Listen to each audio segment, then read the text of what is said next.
Is Mission Pádraig O'Máile. This is Bráinne Gomór Chongaile. Good afternoon, ladies and gentlemen. My name is Pádraig O'Máile, and you're very welcome to this wonderful room. My role is that of facilitator, and although I live beside the ocean in County Clare on the shores of Galway Bay, I'm not an expert in marine matters or ocean matters. My role today is that of facilitator, and when my mother does be asked at weddings and funerals, what does a facilitator mean? I try to explain that I have two simple roles, and the first of those roles is to ensure we finish on time. That fair enough?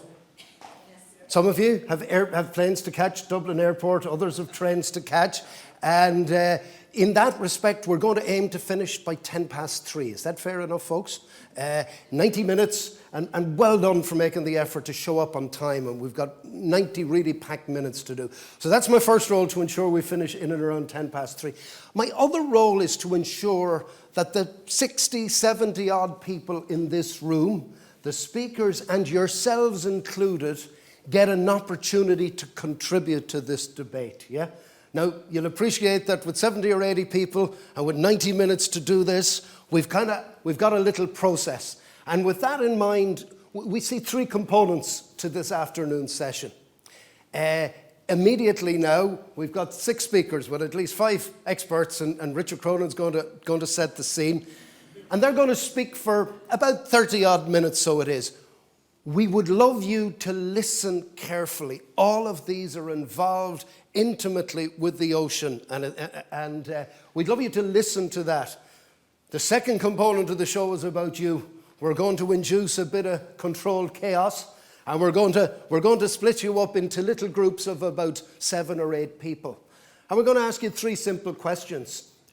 What you were encouraged by from listening to the speakers, any concerns you would have with what the speakers were speaking about, and thirdly, and in my opinion probably the most important question, how do we all work together? That is government, that is people working in the ocean. How do we all work together to protect it? So you will get the opportunity in your group to voice that, and we think that's really fair. And then what we'll do is we'll get a reporter to summarize very quickly what you said in your group. Does that sound reasonable, folks?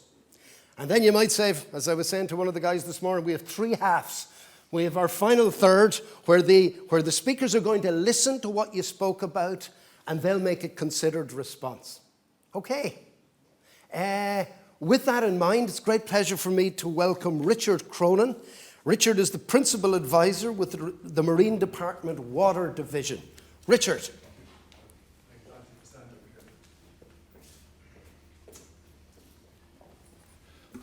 Okay, thank you very much, everybody, and thank you, Pádraig.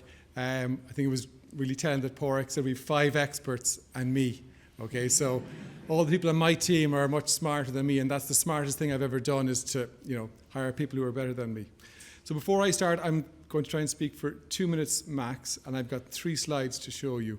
But before I say anything, today is World Ocean Day, so happy World Ocean Day to everybody. And I suppose it's my life, this is what I do for a living, and I would like it, when I finish my career, for World Ocean Day to be for everybody all the time, not to have one day. So in the future, everybody all the time is thinking about the environment, the ocean. There's only one ocean, and it connects all of us. And I think that would be something that would be, it's a dream, but it's something we should think about. Okay? Now, I'm hoping the clicker works here, and if it doesn't, somebody will help me. Is the man who does the clicker available? Oh, there we go. It does work. So I've got 3 slides, and really this is just for you to kind of like, what point are we at in the discussion about the health of the ocean? Okay, and then what's the problem? So the problem isn't science. The problem isn't, is there a problem? Okay, that's unequivocal. There is a problem with ocean biodiversity. It's part of the global biodiversity crisis. There are other problems with the ocean. There's climate effects. There's pollution in the ocean. So if you look at this slide, it's full of information, but you see the orange stuff. That's biodiversity, and orange doesn't mean good. Okay? And this is the Irish marine space. Now, we don't have all the information, but the information we have shows that we have a problem. So there's no debate. The debate has gone from beyond where we are. So from do we have a problem? Okay, that's one thing. If you reflect back on the opening statements of the ministers this morning and other experts, so those we heard from the United Nations Convention on Biological Diversity, we heard from the European Commission, what we're hearing is that we're now moving into a different phase of delivery on how do we speed up delivery, how do we make delivery that works for the planet, works for the ocean, but works for people as well. So how are we going to do that? Now, the challenge we have is, and this is about, I suppose, how we frame it when we're trying to decide what to do. We have needs that society needs, okay, from the ocean. I could show these slides to people involved in forestry or involved in anything, but we have these three pillars of demand for the ocean. And each one of us could probably look at this slide and say, I think I'm over there, and maybe I don't call myself pure, maybe we use pure because it's a pure policy approach, okay, a practical policy approach. But I could look at that slide and say, each one of those, I see myself in that, or I can see who else is in the other slides. But this is the competition we have. And a lot of our dialogue and our top-down approach is framed in this way. And I've got one last slide. This is it from me, okay? This is what we're going to try and achieve, okay? And this meeting and your views and the views of these experts are hoping to get us to this, okay? So what these 5 people have in common, and I had the privilege of working with all of them and of listening to them, is these 5 people here, these experts you're going to hear from, have all worked out how to do it. So this is the challenge we have, not whether we should do it, not if there's a problem, but how do we do it? So in Irish you hear this word mehel, come together to help each other to solve a problem. What would our national mehel be? What would our community mehel be? Well, how would the sectors work together? How would we take a step away from where we are to go talk to somebody on the other side of the conversation? How do we move towards the centre, and how do we create that dialogue? And from that dialogue will come understanding, solutions. And the faster we get those solutions in place, whether they're marine protected areas, whether they're dealing with climate issues, whether they're managing sectors, whether they're spatial planning issues, whatever they are, the sooner we move our conversations into this middle piece, the sooner we'll have progress. So I really hope you get something from the 5 panelists here. I've worked with all of them and I think they're fantastic people, so good luck, guys.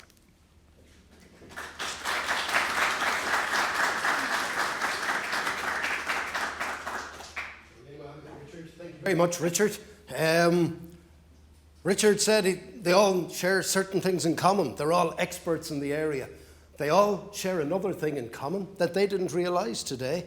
They all have got a very close connection to an island. And I want to introduce Seamus Bonner, or Boner as they call him in Donegal, as in Andy Boner. And Seamus is the secretary of IMRO, the Irish Islands Marine Resource Organisation. He's also from, as I say, Arann Island in Donegal. And I had the pleasure to be there during COVID about 2 years ago. And one of the stories that really got me was a Dutch steamer that went aground there in December 1940. And 18 Dutch people would absolutely have been killed. It was in near hurricane conditions.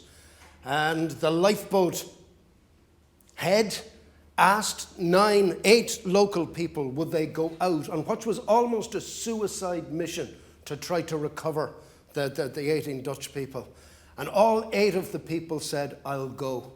And the really wonderful story was those 18 people were saved on the Dutch steamer.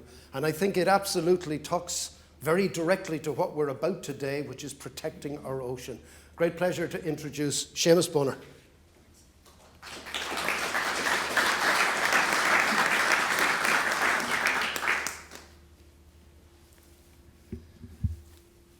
Sorry, I'm just going to grab some water.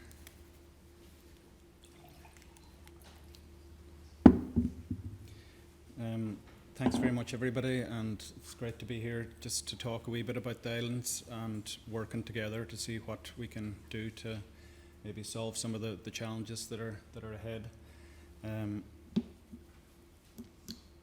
So just to give a bit of context, really, I'm from Arann, as Pádraig mentioned. but there are about 30 inhabited islands off mainly the west coast of Ireland. We have Rathlin off the north as well, and there are some on the east coast.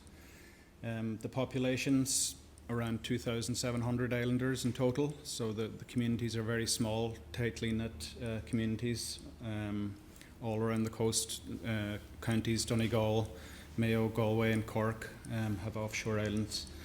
The other thing I think to mention, and it's kind of relevant, is they've all been continuously inhabited for thousands of years, around 4,000 to 5,000 years, and they are still rich in biodiversity, relatively speaking. There are definitely challenges, but we do have a history of maintaining biodiversity on the islands. Most of the islands have environmental designations, so your SACs, your SPAs, your natural heritage areas as well. And the marine sphere, I suppose, is central to life on the islands. We're linked to a lot of the different services. Pádraig mentioned the rescue services, but there are other lifeline services like ferries. The leisure and tourism as well would be closely linked to the marine space on the islands. I suppose one stat that kind of brings it home to myself, who am involved in a representative organisation for fisheries, is the islands in total only make up 0.05% of the population, but we have about 5.5% of the Irish fishing fleet registered on the islands, so it gives you an idea of the dependence and its connection with the sea, and obviously transport to and from the islands is important as well. This is a photo, it's taken in Arann of a girl who's on the beach for the day, speaking to an elderly fisherman who's just coming back, but it kind of shows, the sea is not far away, and there's kind of varying uses as well of different people and different, across different generations as well, and that a lot of the time it can be a bit theoretical, some of this policy stuff, but it does affect people on the ground, and that they are closely linked to the sea. So that comes back to our original question. I mean, how do we work together? And I suppose one of the things from living on an island, because they're so small, it's very apparent to see that everything is connected. Maybe not. If you're living in a city, it mightn't be as obvious, but one of the kind of metrics that we're always talking about is, the number of children in primary school, because a lot of the islands have a challenge with depopulation. So some of the policy that comes from national level or European level, or some of the challenges like climate change or biodiversity loss, which we're talking about today, has a direct effect on, the number of children in the school, and sometimes that's kind of outside of your control. So we do spend a lot of time trying to head things off rather than being reactive. We try to come up with some of the, just to get out ahead of the problem and work with others. And we have strong linkages with islands across Europe and the UK, Scotland, and the Danish islands as well. The other thing that I suppose is kind of important, just the way everything is connected. Agriculture, which might not be obviously connected to the sea, is definitely, it's very seasonal on the islands, and we have people collect seaweed to fertilise the land, so there's a close kind of connection between an expertise built up over generations, the intertidal zone on the islands and how that interacts with the sea or the land and the farming. So just the islanders themselves, they're kind of multi-skilled. They're by necessity, really. A lot of them would work multiple jobs. So you might do farming, small-scale fishing, some tourism, just to keep your income alive. 1 minute. Okay, sorry, I'm running behind here. So just, I suppose, on that, the ecological knowledge that we have on the islands, it's important to take that into consideration, and it does complement the kind of traditional scientific method as well. So the last minute, I'll just run through one thing that we're working on, an initiative called co-management. It's a partnership approach, and generally it works between government, the scientific community, and the local community, in this case fishers. So there are kind of examples across Europe. We visited one in Galicia in 2017 where they have brought these groups together to work out a management system that kind of sort of addresses the challenges that are facing them. They do have a legal framework, and that's important. And I was glad to hear today of a whole of government approach, and it goes back to the point of everything being connected as well. The big advantage that people that have tried this system, it builds trust, and there's an important co-responsibility and buy-in from all of the different actors. It increases communication and engagement, and you end up getting a better system as a result. So that's it. And just to say, start small as well, and that's a big advantage of that. Thanks, Porrick. Grainne, Mark, good to hear you.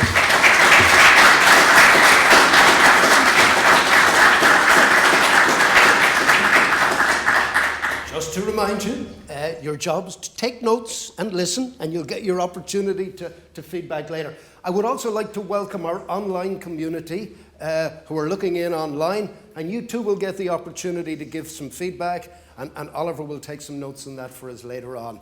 Ditte Andreasen is head of program at the Danish Ocean Institute. Now, when we were talking about islands, not alone does Ditte have a connection with an island, she's actually got one named after her. I thought that was pretty impressive, so I did. Ditte.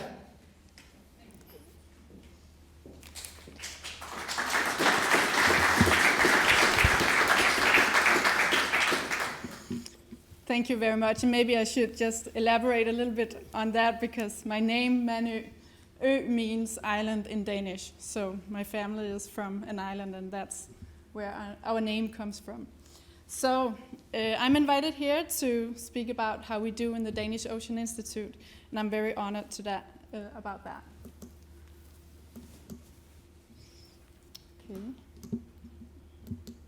Okay, so our mission in the Ocean Institute, I want to tell you a little bit about that. I think many of you know that more than 70% of our globe is water. This is why we call it the blue planet. But to get a healthy planet, we need a healthy marine environment.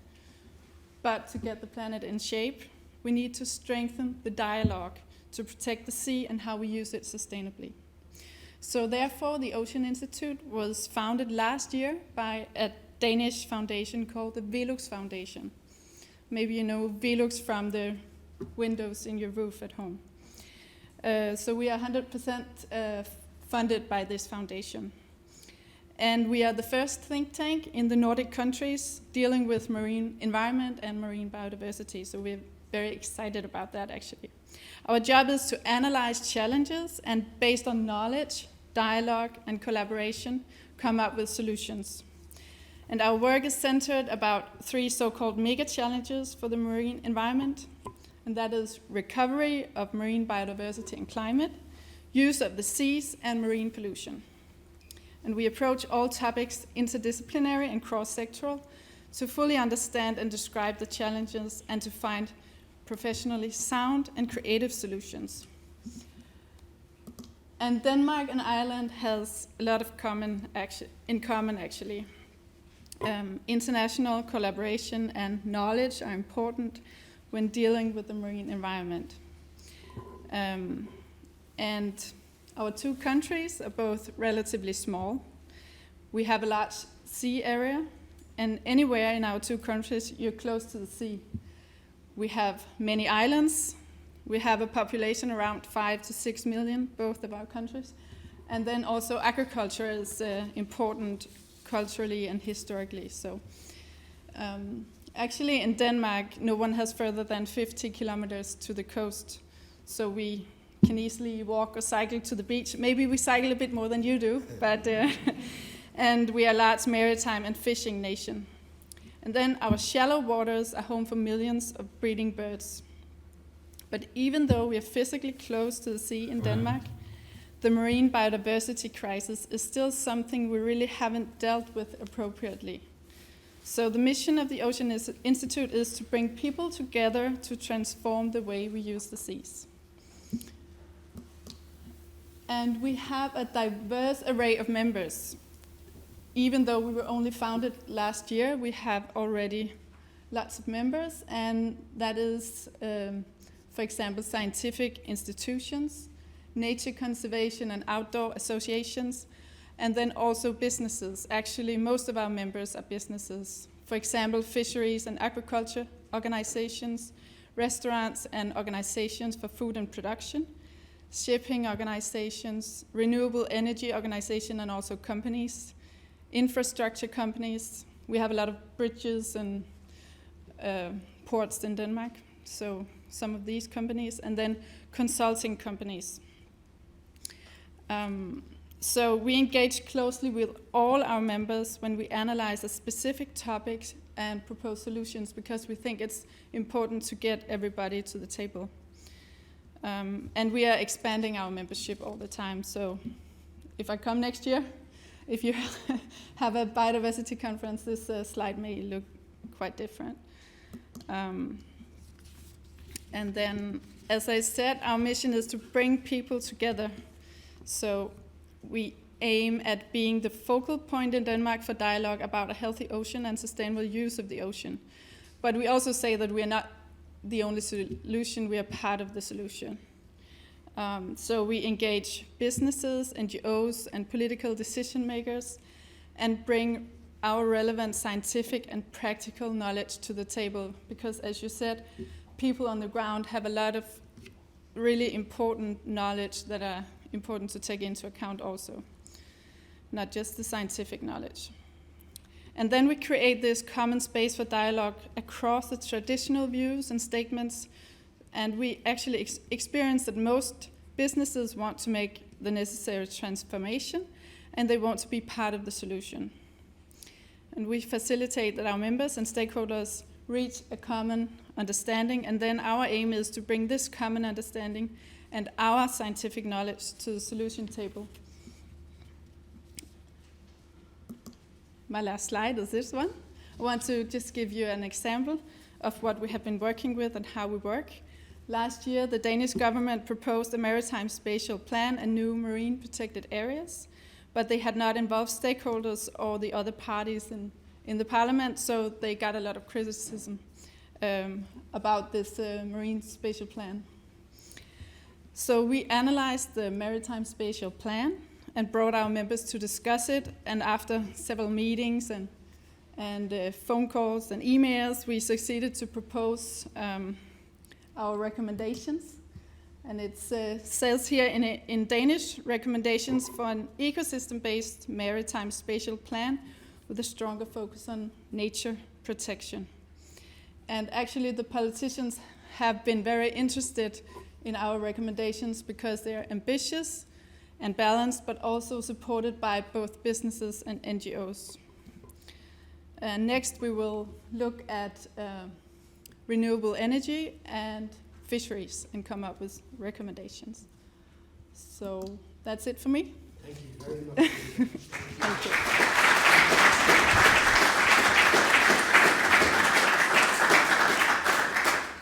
Thank you, Ditte. Grainne Chongaile is Financial and Administration Officer of the Caomhnu Arann EID. Grainne comes from one of the most beautiful spots in the entire world, but I am a little bit biased. She comes from Inisir, which is the smallest of the Arann Islands. And I see a few people nodding heads and smiling. I went there as a first-year student out of Galway, and it was just the most idyllic summer of my life. I've never forgotten it. And I was talking earlier to Grainne, and she said, funny, when I was growing up, I wanted to leave there. And I think we all go through that little heroic journey in our life, and she left it. And then she said, when I left it, I wanted to get back there. And she says, now that I'm back there, nothing is ever moving me. Grainne Chongaile.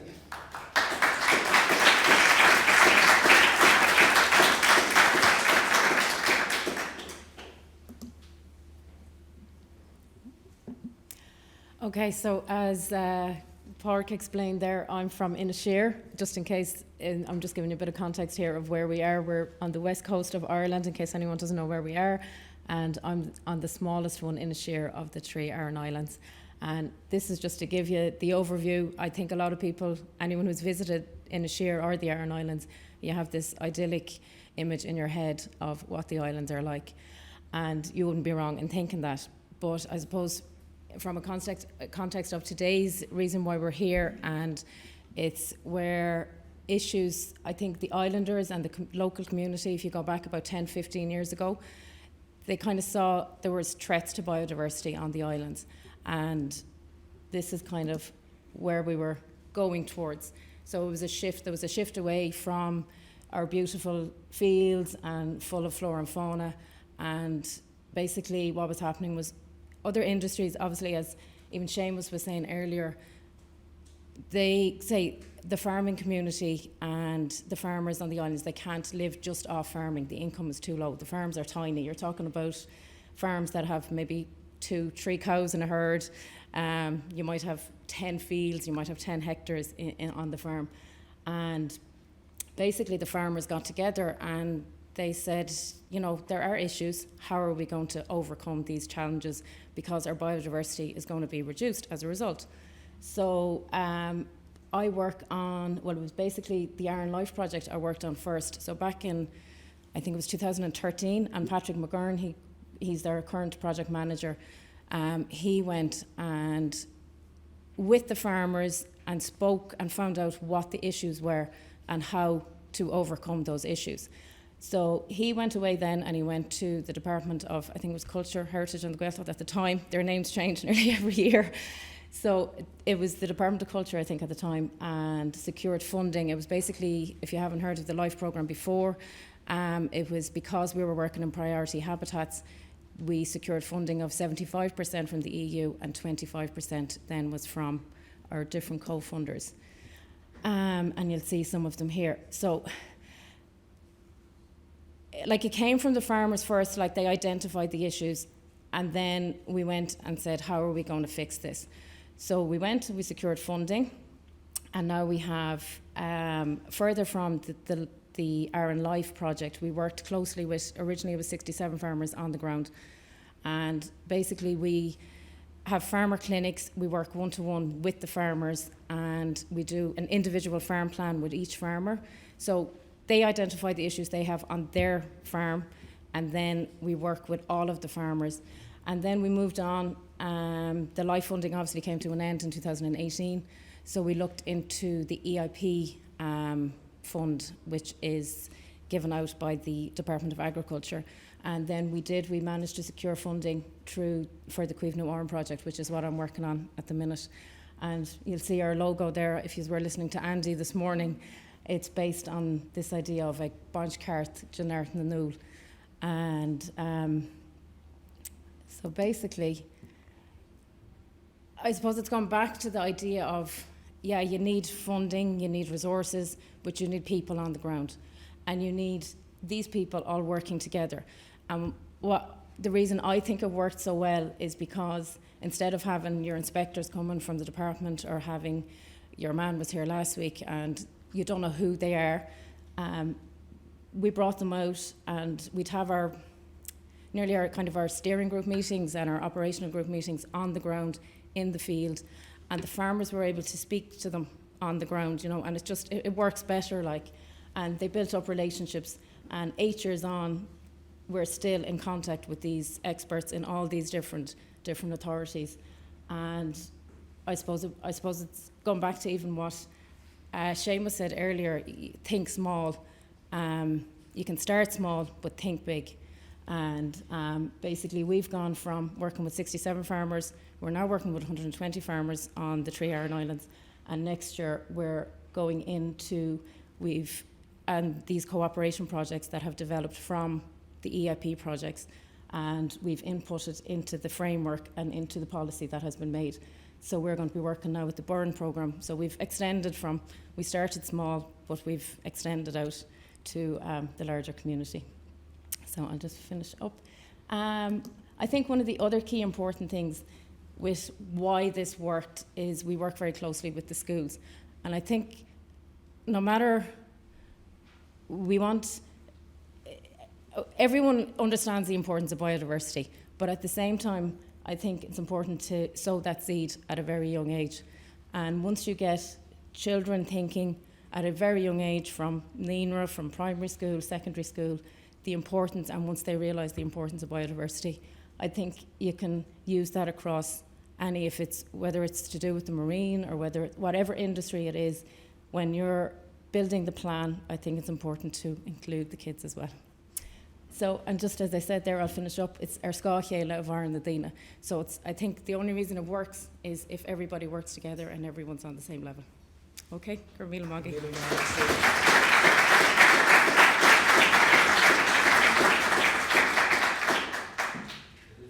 Dominic about 2 weeks ago, and I snuck in a word that I hoped wouldn't have been resisted, and it was an old Irish word called mehel.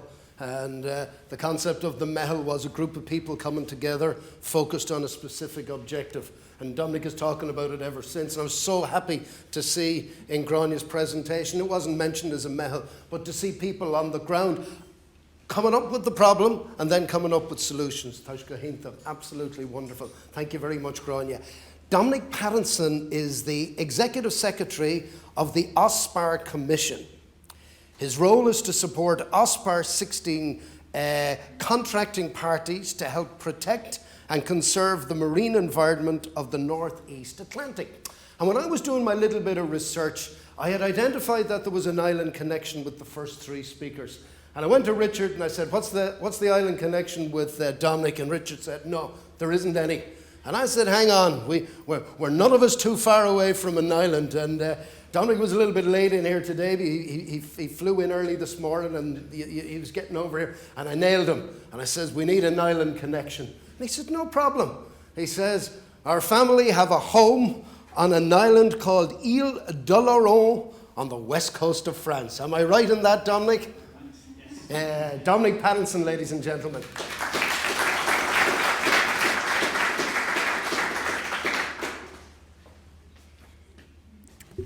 And Richard should have known that because he's visited the island and we've spoken about it a lot. So, good afternoon. Thank you. Thanks for the introduction, Porrick. It's a great pleasure and honour to be invited here to talk about OSPAR's work and how OSPAR does things. And I think that's the theme for today's discussion is learning from each other in terms of how do we come together to address the biodiversity crisis that I think we all agree is happening in our oceans. The advantage of going a bit later in the order is that you get to hear what all the others have spoken about. And it's really pleasing to see, and although I'll be talking at a different scale than from some of the previous speakers, that the issues that we all face are the same. And hopefully, as I go through my presentation, we'll pick up on some of those issues. So I just wanted to sort of do a quick intro about OSPAR. Not everybody's heard of OSPAR. It's the Regional Sea Convention that covers the Northeast Atlantic. As Porrick said, we've got 16 contracting parties, so 15 countries and the European Union. Ireland, you'll see, is one of those countries and is a very active member. And I can see lots of the team here, and we are very lucky to have Richard as our chair of the OSPAR Commission as well. So he told me I had to say all these bits. So, but it's, and as you can see, the sort of, the scale is huge. We cover sort of all the sort of coastal areas, EEZs, but we also go out into areas beyond national jurisdiction. We're one of the few, if not the only, regional sea convention that has a mandate to take action in areas beyond sort of countries' responsibilities. And working together, one of my favourite or often repeated saying is that the marine environment doesn't respect national boundaries. So we need to work together at this sort of scale if we want to sort of have a difference, make a difference in the ocean. And what do? We do most things that affect the marine environment, so anything from dumping at sea, radioactive substances, hazardous chemicals, pollution, marine litter, and of course biodiversity. We have a whole sort of annex of our convention is devoted to addressing biodiversity. The sorts of things we do are around sort of assessment, so monitoring and assessment, and coordinating that action across the countries to get the sort of best value of what everyone's doing.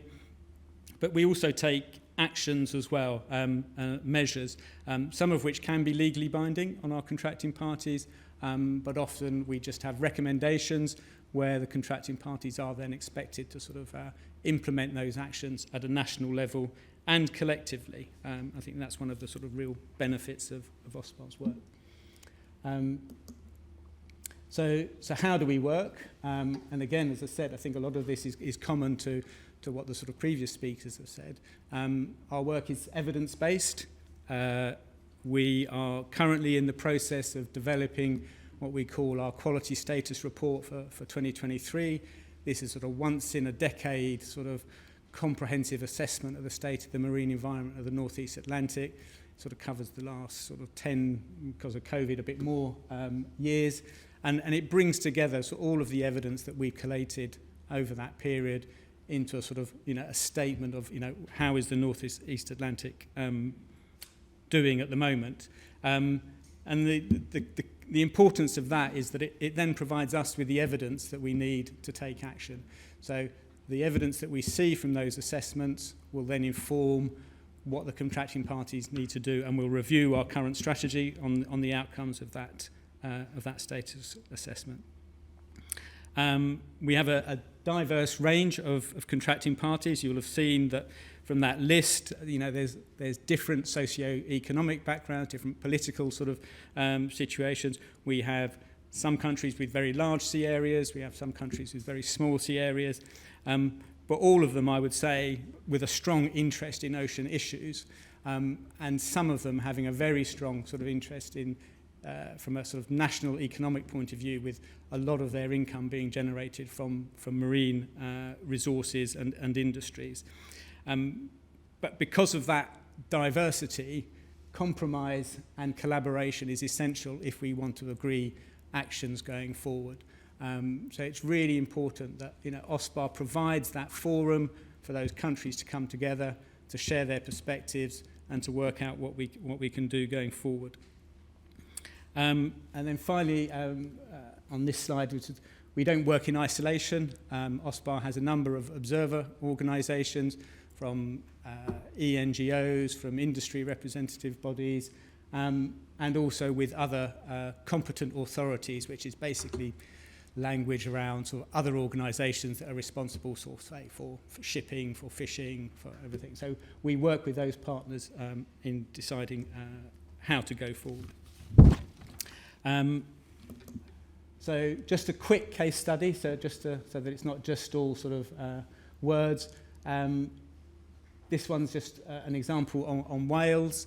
In 2020, we undertook a series of assessment of blue whale, bowhead whale, and northern right whale. At a workshop earlier this year with Porrig and Richard, we were in Dingle, and we went on a little excursion. And I don't know, maybe this just shows my ignorance, but I was amazed to hear that whales were returning to the west coast of Ireland, and that there was even a sort of nascent sort of whale watching industry starting up. And it's just things like that you think, actually, we can make a difference. We can do things to get to sort of help biodiversity come back. Anyway, a bit of a digression. So in OSPAR, we do assessments.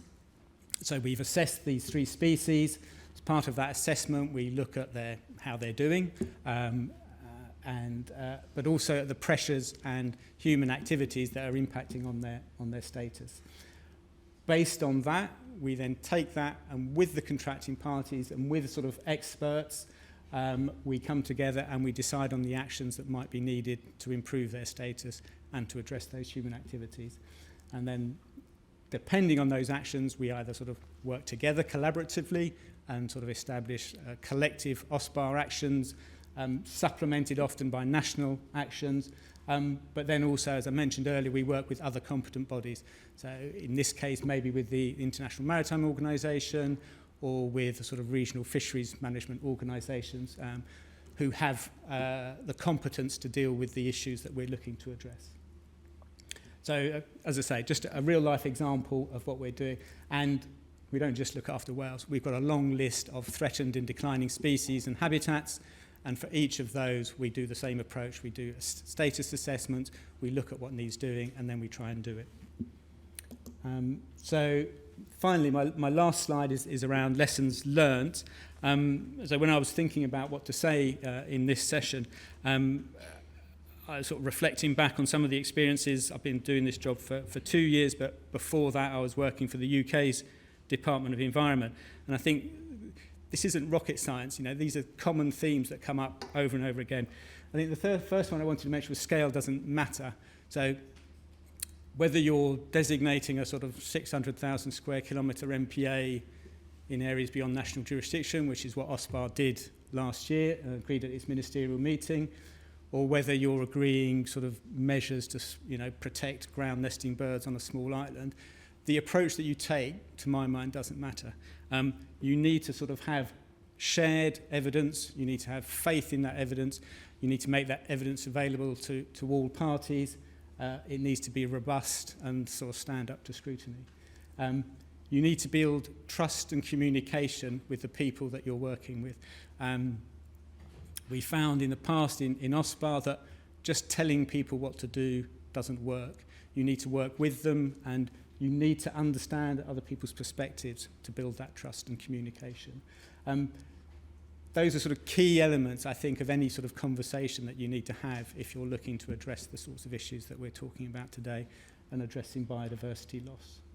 I'm sure there are more, but those were the sort of 4 that sort of sprung to mind. Am I out of time? That's good, because my next slide is thank you. Okay, thank you very much.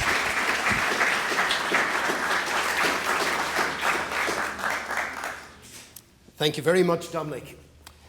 Professor Tasman Crowe is director of the UCD Earth Institute for Sustainability Research. I met Tasman the first time on the 12th of March 2019, and we were planning a series of sessions around the country. And simultaneously, the Taoiseach Leo Varadkar was on television in another room, or at least being televised from another room, and he was closing the country down. And I met Tasman for the first time again today in person, although there he is, yeah. We saw each other a lot on Zoom.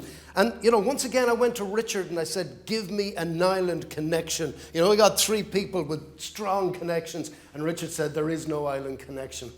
And I remember, and I went back to that particular day, and it was in the Radisson Hotel in Athlone, and I had an uncle who was a great fisherman in the Corrib in Galway, and his favourite bait was a thing called a Tasmanian devil. And I was saying to Taz, as I learned to call him afterwards, where did the name Tasman come from? And he kind of shuffled about a little bit, and he said, well, it kind of comes from Tasmania. But I said, yeah, I never heard of any Tasmans, you know. He said, I was conceived in Tasmania. Am I right? You are right. Professor Tasman Crowe, ladies and gentlemen.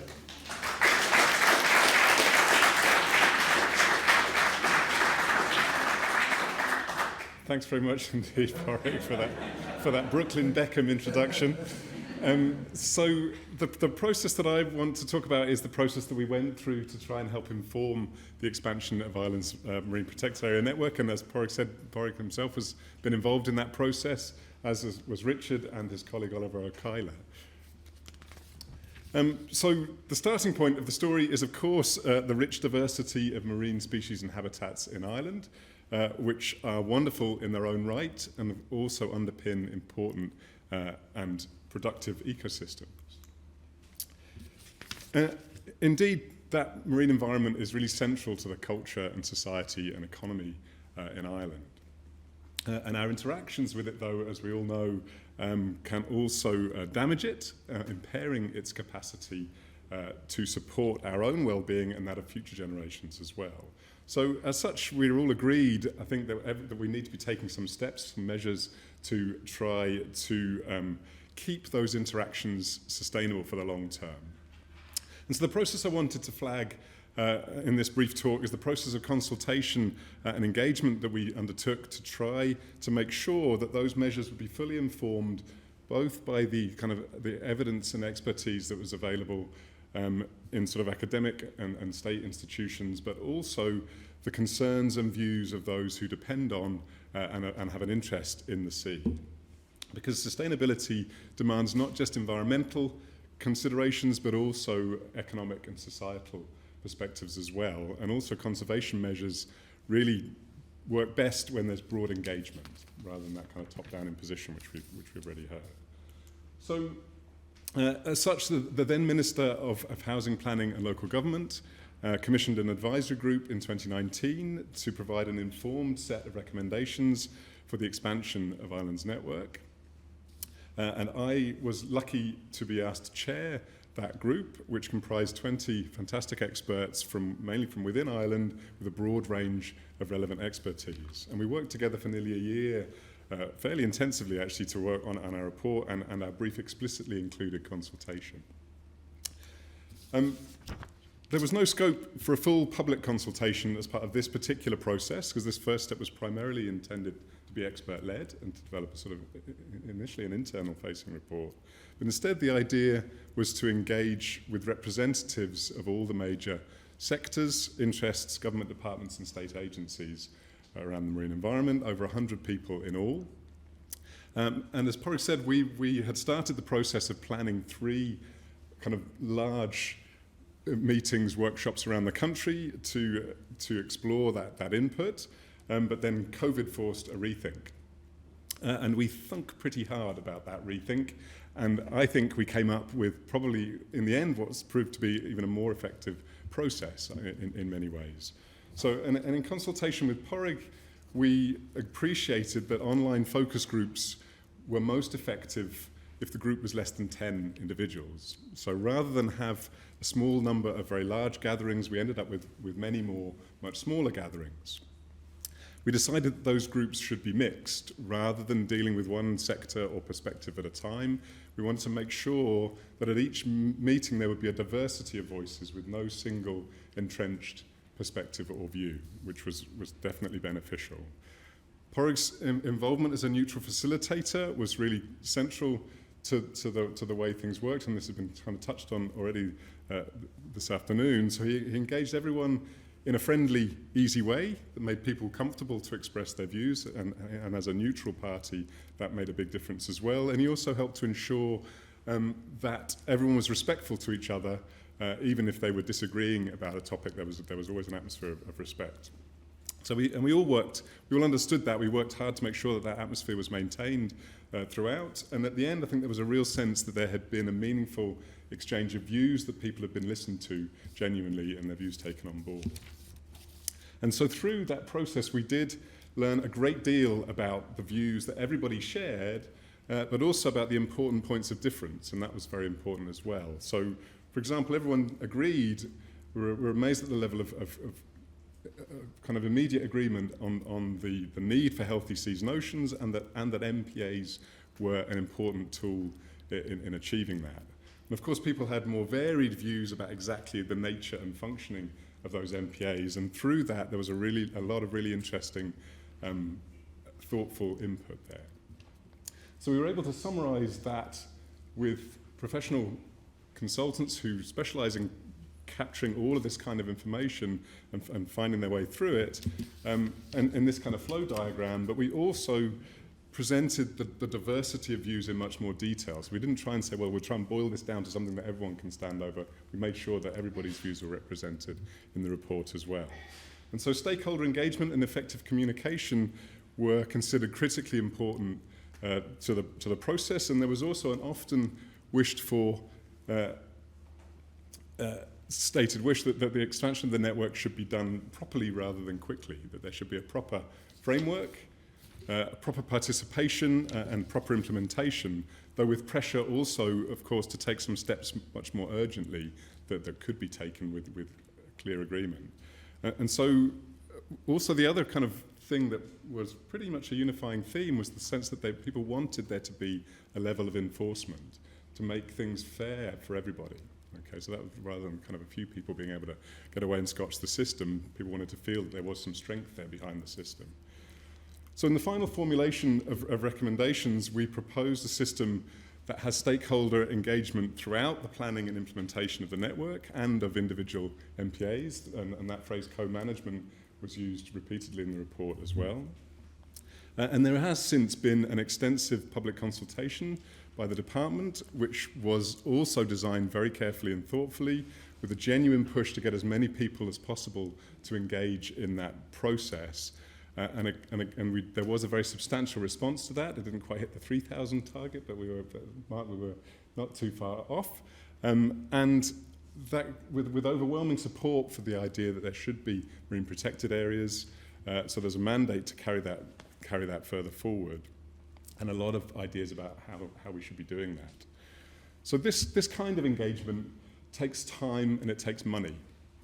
But it's really very much worth, the investment of both. Because without them, you don't get that sense of buy-in and stewardship that's so important to the sort of support and ongoing success of the enterprise, rather than that kind of sense of fear and resentment of something being imposed from above.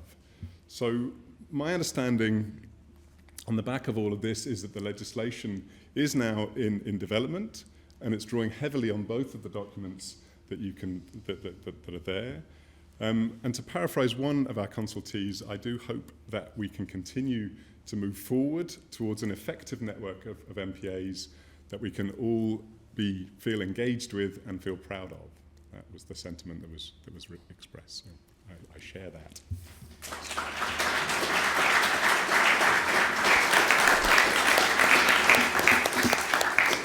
Thank you very much, Tasman.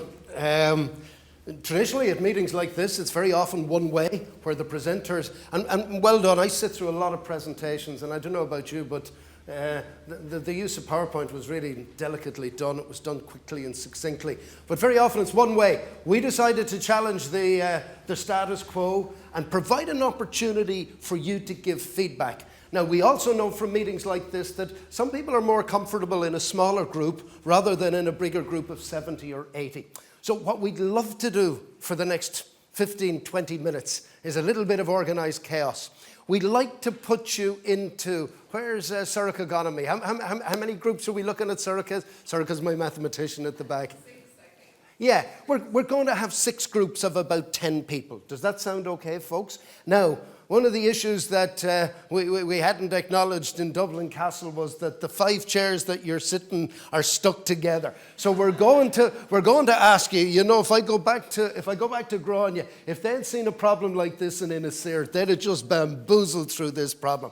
I'm going to ask maybe roughly groups of 8 to 9 people. How does that sound, folks? So maybe if the 3 of you would turn around to the 3 of you, and maybe if I put the 3 of you over there as well. Does that sound fair enough? And what we're going to do, come on, begin to start moving. And within about 3 minutes, we'll have you in natural groups. Thanks, Jack. I'm putting you guys over there, so I have, yeah. What I'm probably going to do is Will I turn this around, or oh, yeah.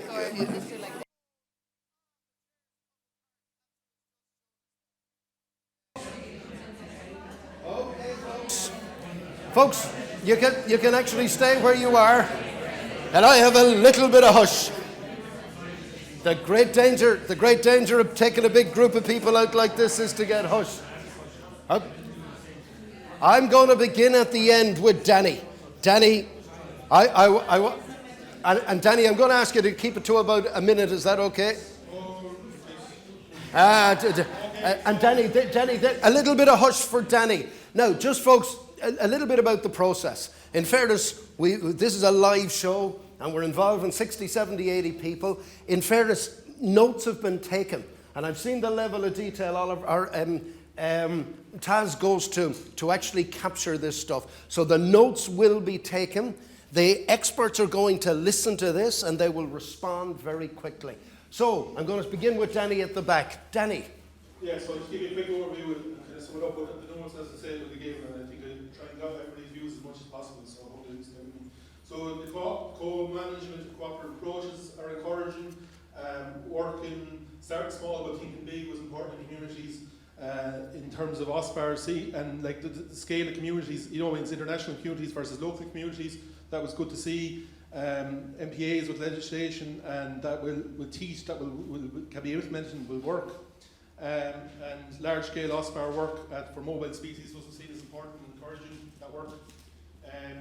Joining communities together is vital, and activities that engage the school together for learning, and that came up later on in terms of educating the educators, and make it more mainstream. That came up in terms of some of the challenges.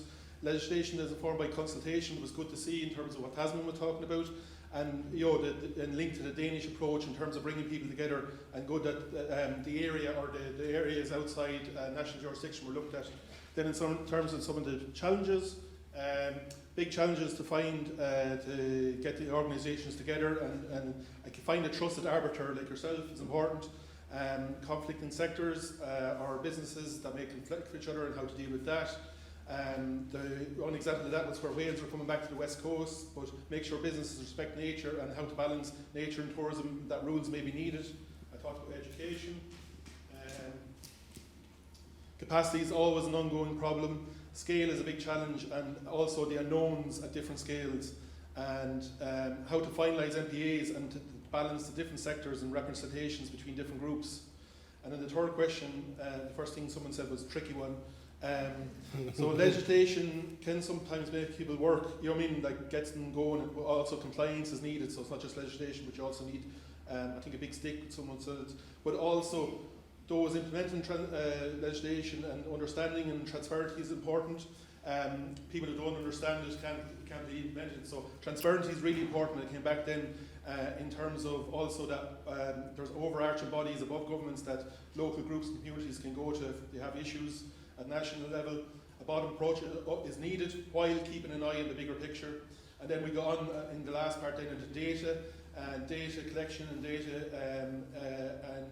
data holding, sharing.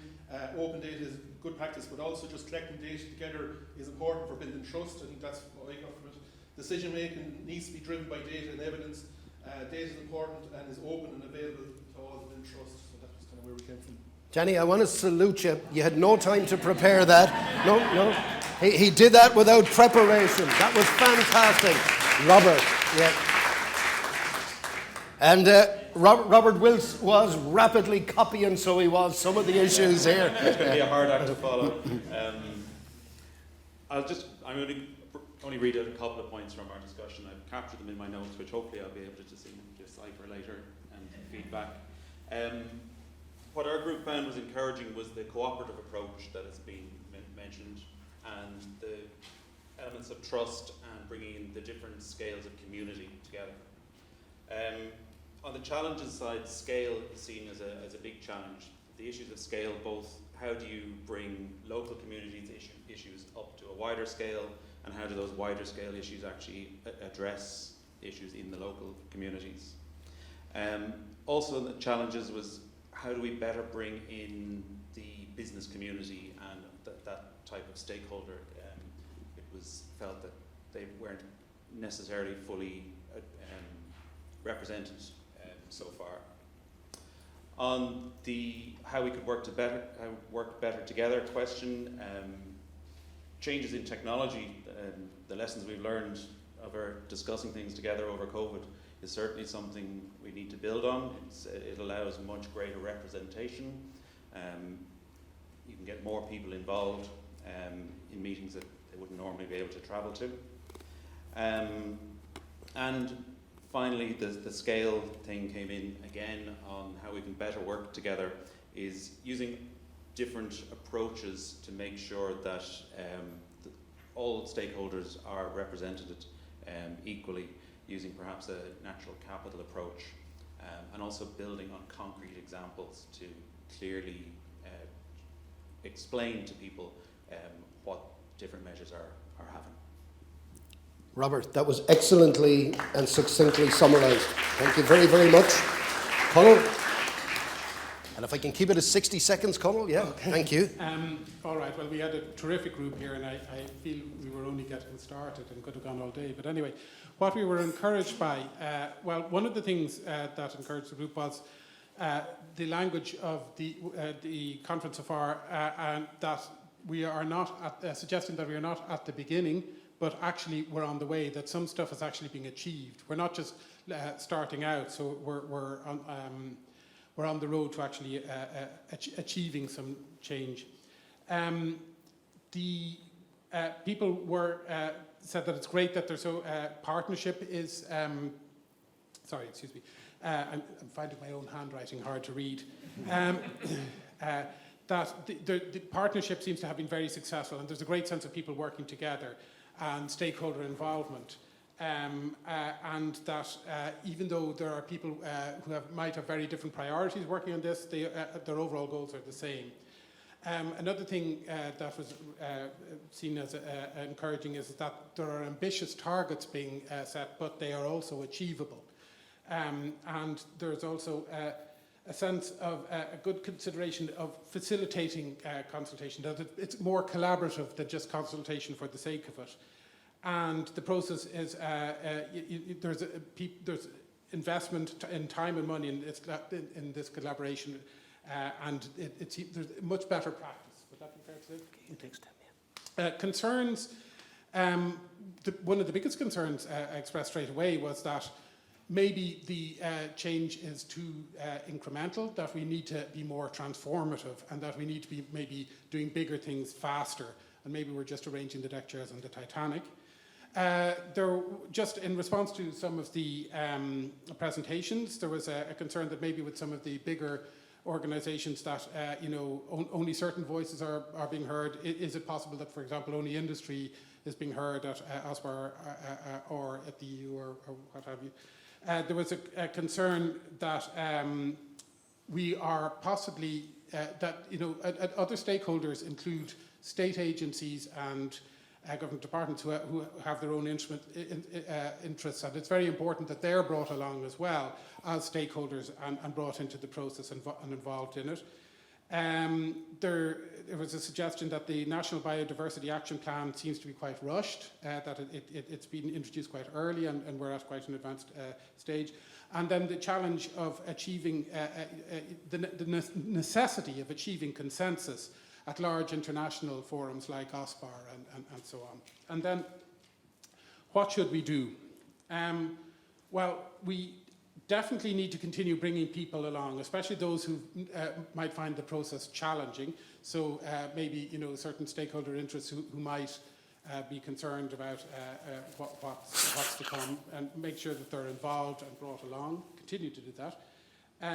We need to establish who needs to be in the room and make sure they're in the room at each step of the way, and also accommodate them to collaborate. Then, there are suggestions about, having small working groups from mixed sectors of about 8 to 10. We need to speed up this collaborative process and accelerate it. There's a biodiversity officers network needs to be properly resourced in the local authorities. Yeah.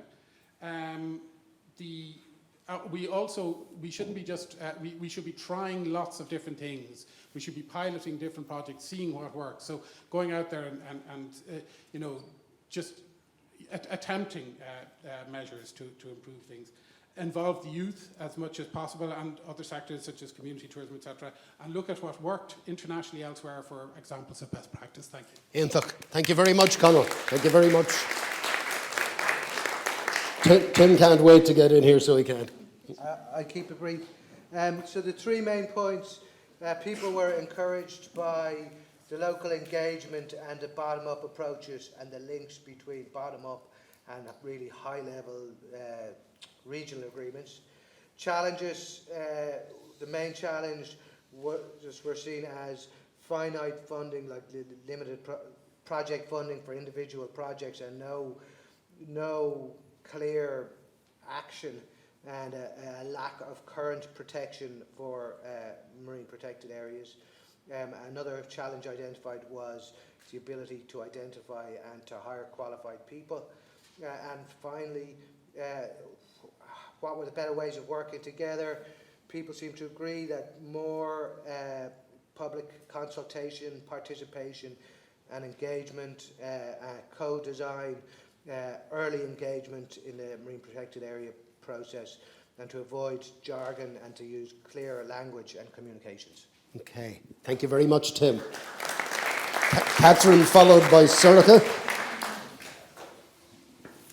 Thanks a lot. I'll also keep it brief. I'll just go through some bullets. I think I've heard a lot of things already that are on my list. So for what you find encouraging, we were discussing that, well, stakeholder engagement is improving, that we're all here together in the first place. That's already a good step. It's also a chance to network and meet people from different sectors. That we've seen from the presentations today, both top-down and bottom-up work, which is also really good to see. That there seems to be a more holistic view on biodiversity growing and more knowledge on that. And also the inclusion of natural capital in the conversation. For the challenges, again, we need more speed, less talk and more action. That biodiversity is declining fast despite the actions that we are taking already. So we need bigger and better actions. Biodiversity and climate change came up a few times in the conversation, that it also complicates the solutions, and sometimes the solutions could be opposing. Do we have enough evidence? There's always a need for more data and more research, but of course we also need to work towards integrating all those things to get to understanding the bigger picture. More consultation, so not enough consultation with different groups. That the National Marine Planning Framework is lacking an ecosystem-based approach, and also how to remediate bad decisions from the past that are already affecting, just from where our starting point now, and also to hear the voice of the minority. I think, again, the last point, how do we work better together? A lot of the points have been said already. More talking, more shared vision from the very beginning. I think this came up also in the presentations of earlier. Shared resources and shared data, shared accessible databases, and more funding also for research and monitoring. Okay. Thank you, Catherine. Thank you very much. Sorcha Longford. Yeah. Thanks very much. Okay, so to start with the first question, what do we find encouraging? The appetite is certainly there in the public. The message has gotten across, and the door is open. People are ready to see action taking place. It's clear from all the speakers that bringing people together really works, and we can learn from that on the small scale to the large scale, and that it's kind of the avenue to start addressing the big issues. In terms, and then another good thing that was shown was education, and how education is very important to the work that's being done. In terms of what's challenging, we need to see more examples at sea. We have those examples on land of community work, of communities working together, and see that at sea and how it can work. The urgency is really clear, and we need to see action soon. We have a lot of overlapping pressures in the marine environment, and climate change needs to be brought more to the forefront and into the conversation, along with, of course, other pressures on the marine environment, but all together and thought of together in an approach that considers everything. And that feeds into then having overlapping pressures from different sectors and overlapping goals, so not just from sectors but also from communities, and how the importance for different communities and different members of communities, so to ensure that they're all considered together. And that requires a whole of government approach, a whole of Ireland approach, and strong leadership to ensure that's done. And then in terms of the third question, how can we work better together? There was the suggestion that we have a framework from the sectorial climate change adaptation plans that we could use. We could use that. We need to implement and scale up from these examples that can work really well, and maybe bring that knowledge of what's working and use those people and that experience out into wider and bigger projects.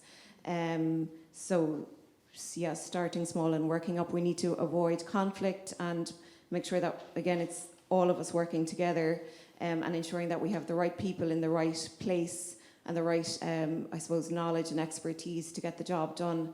And we need to, consider cumulative impacts, which goes back to the pressures on each other, and that we ensure that we're all the different sectors are working together to solve the problems. That's it. Thank you very much, Sorcha.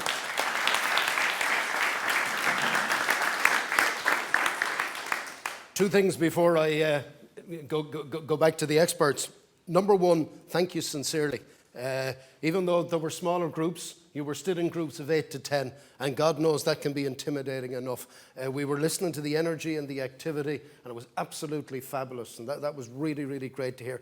The second thing, and Oliver O'Kyle has got on me now, for all of the rapporteurs, would you please hold on to the notes? It's really, really important that you get the notes to Oliver, because that's kind of the output that we'll work with Taz on. So please, your suggestions. I was listening to Denny and he was pulling the pages across, and I said, we absolutely have got to get that. So well done, you were absolutely fabulous. And we made a little decision as we listened to the energy. We said we're going to let that go a little bit more. There's no point killing that when it's good. Very quickly, and I'm going to start with Seamus Boner. I've asked the group just to reflect on what they've been hearing. Seamus, very quickly, what were you hearing from the group? Sorry, I'm going to give you that. My apologies. And I'm going to keep it to 1 minute 90 seconds, if that's okay, Seamus. Yeah? It'll be quicker than that. Just I suppose what was coming across strongly for me is the idea of cooperation and communication between the different stakeholders. I suppose there is always going to be conflict, I think, and disagreements, but as long as there's kind of mechanisms in place to deal with those, and people are still talking to each other at the end of it, I think that's really important. There is a bit of a paradigm change needed, because the top-down approach we found doesn't work at a local level, and if you want to address the problems, each kind of area has its own specific problems, and I think as well scaling up might not necessarily be the way to go. It's more kind of replicating what's working and building a toolkit and case studies and examples of what works and what processes are there. That's going to be really important to address the climate change and the biodiversity loss that's been mentioned. Young people as well, I think, are key. Working with the schools, as Grainne mentioned, is key, because they will insist that things are done properly, and we do work together. The other, I suppose, thing from my perspective is that people are key as well. That this maybe not the natural capital concept, but more biocultural diversity, where you have people and biodiversity kind of working together. They have co-evolved over time, so it's important that people are sort of kept in the decision-making process at the lowest level possible. Great stuff. Thanks. Thank you, Seamus. Ditte, I always say, somebody else, I think Paddy Kavanagh once said, through a chink too wide comes in no wonder. We'd love to get your views from a Danish perspective on what you were hearing. Thank you very much. I was very inspired by the first and the last group, actually. They talked about data, and the first group said that decision-making needed to be based on data, and the last group said that we should share resources and data. And I think we could be, in Denmark at least, we could be much better at sharing data and put together our common knowledge. I don't know how it is here in Ireland, but in Denmark, we don't share marine data. We're not very good at sharing marine data. So when you build a wind farm, or when you build a new port, or when you do anything out in the marine area, you don't share that data. It's typically private, all that data. So I think we could be much better. And it fit very well into this conference that is called Whole of Government, Whole of Society, and your biodiversity action plan coming up. So I think it could, to bring all this data we actually have together and be better at sharing that.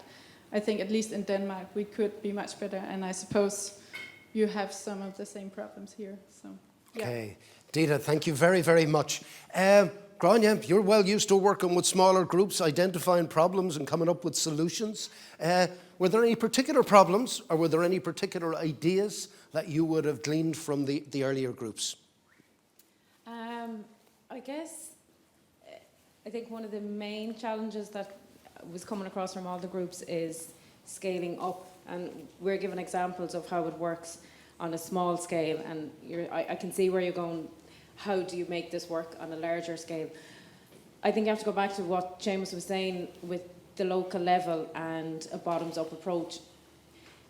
If you start small and if it works in one area, and as you said, to replicate it in another area, instead of trying to implement a plan for the whole of Ireland, and that's what I've seen with the agriculture sector, and I'm sure it can be the same with the marine sector.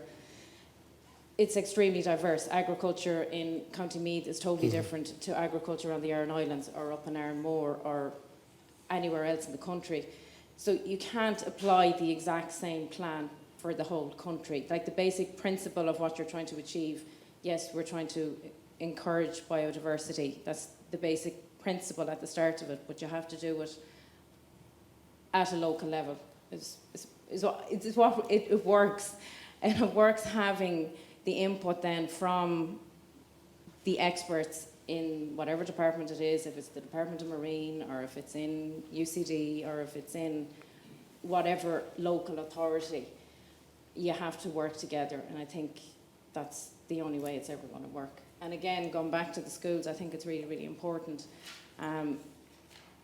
It's harder to change people's perceptions and people's views when they're, as they get older, whereas with children, like, it's really important to encourage them and for them to see the importance of biodiversity at a young age, and then it's a lesser battle. It's a lesser battle. Grainne, thank you very, very much. Go on, give her a round of applause. So, Dominic said earlier in his presentation that it's not rocket science. Dominic, did you hear anything that would contravene that? No, I don't think so. What I was really impressed with is the quality of the conversations that all of you were having from each group, recognising so many of the issues that you were identifying. They're exactly the same issues that we're sort of discussing sort of at that international level in OSPAR. And I think the encouraging bit was that there was a recognition that I think someone said, we're not starting from scratch, we're on our way. The level of ambition, the sort of targets that are being set is really encouraging.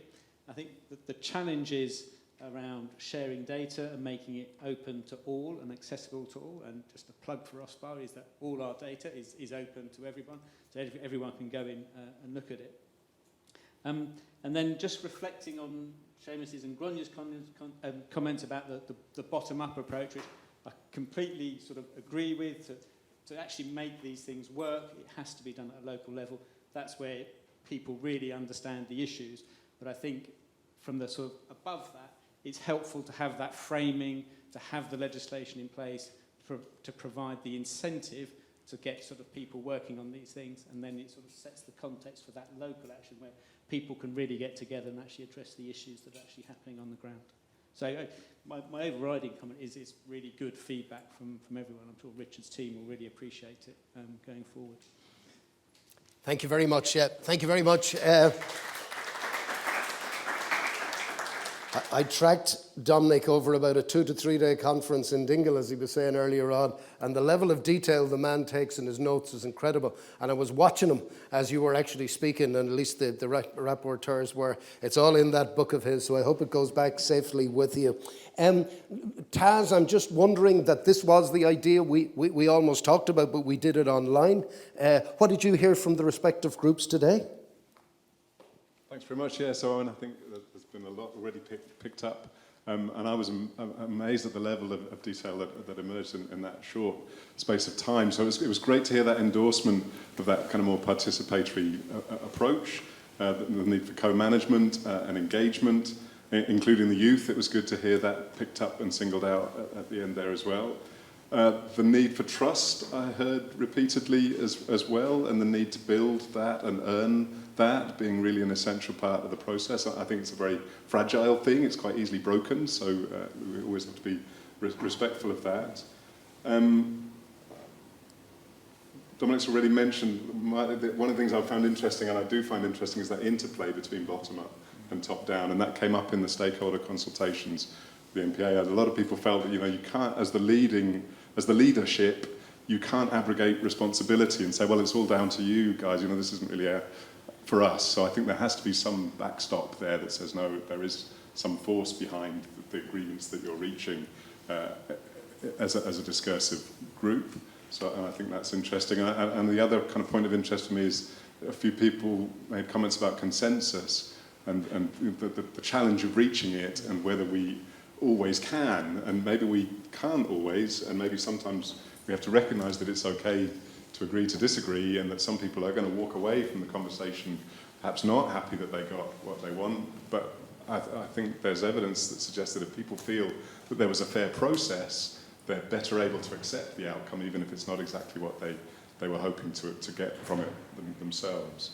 I also found that biodiversity climate change reflection very interesting, and it's something that we talk about repeatedly, and it was interesting that people perceive that sometimes that creates a challenge. There's a value in that holistic approach, and we should try to find common ground and common solutions, but that may slow things down and make it more complicated to find solutions, and urgency was the other word I heard repeatedly. We also need to find ways to take action quickly as well as in that more considered way, and so I think there's a sort of a tension there, but I think we need to find some quick things we can do urgently and recognise that other things take more time to resolve. So I thought it was a wonderful debate and discussion, so thanks very much indeed. Thank you very much, Taz. I asked Richard to set the scene. Tusmal Jan the Hibra, always a really good start. I frequently bring him in at the end. I call him my full back. To summarise it as you saw it. Richard, please, if you would bring it together and summarise it for us, please. Thanks very much, Park. Before I address what we've talked about here, I just wanted to thank, because I'm running out the door in about 5 minutes, I want to thank these 5 experts. They've come from Denmark, from the United Kingdom, from the islands off the west coast, and from the leafy suburbs of Dublin. Okay? Bray. Oh, that's great, because I was tasked with having no suits from Dublin. That was my writing instructions for this. So I want to express your thanks and gratitude for these people who've given us their time and their perspective. So Bula Boss for them, please, before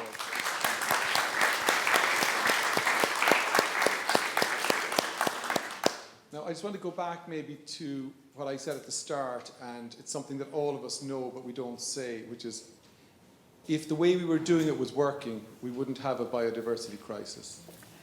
And the biodiversity crisis is caused by society, by how society, our society in Ireland, our European society, our global society. So what we want and what we need, and how we either turn a blind eye or how we look away from the problems of biodiversity.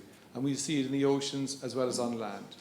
So given that the way we're doing things at the moment isn't working, the real issue here was how could we work together better? Now we've seen here 5 examples of, I suppose, a collaboration, a co-design, an exchange of views, a cooperation platform that these people have developed, they've experience of. And it points the way to me as I struggle with coming up with policy solutions, and my team struggled to come up with new ways of addressing these problems. So we have the knowledge, we have the willingness in government, we have the willingness in society. Everything is going in the same direction. I met the people from Extinction Rebellion this morning as they were demonstrating or standing outside the conference hall, and I said, for me, after years and years of doing this work, we finally have a flow and alignment between what they need, what society needs, what the businesses and the economy need. They're all flowing together. It's the first time I've ever seen it.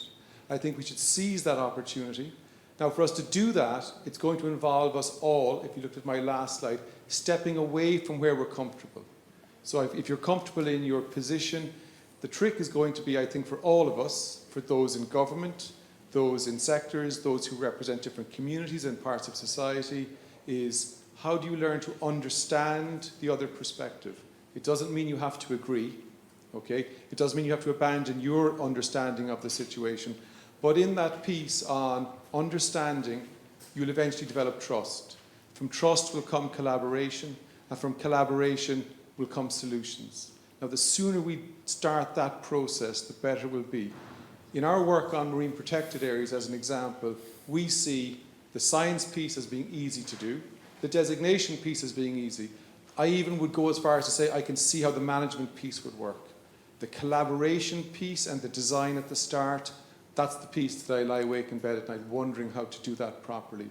I think we have to all sit down and put our ideas on the table to work together. If we don't come up with that, as I think Seamus said, this paradigm shift on how we're doing it, we will repeat the failures of the past. So I think it was Einstein said, I'm going to misphrase him, but stupidity is trying the same way over and over again and hoping for a different answer. So we should use our collective intelligence and willingness. And this is, again, not just for the people in this room, it's for the whole of society, from school children all the way up to the leaders of the country. And I think that's where we all need to make sure that we bring everybody on that journey.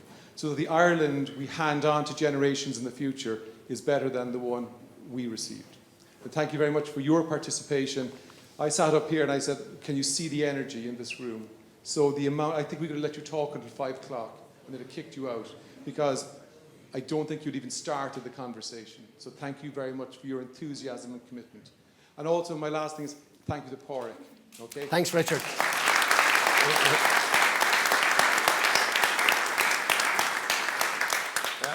I spoke with a good friend of mine coming up in the car from Galway today, Pádraig O'Céigean. I was talking about this, and he made an interesting comment. He said, he said, the things that are easy to do are also easy not to do. It was easy to come here today. It was also easy not to come here today. So I salute you for one, coming here, but two, for participating so actively and openly. And I look forward to seeing it progress in the future. Gainneiri Gabraliev, Slánagaí, agus, and have a good evening. Goodbye, folks.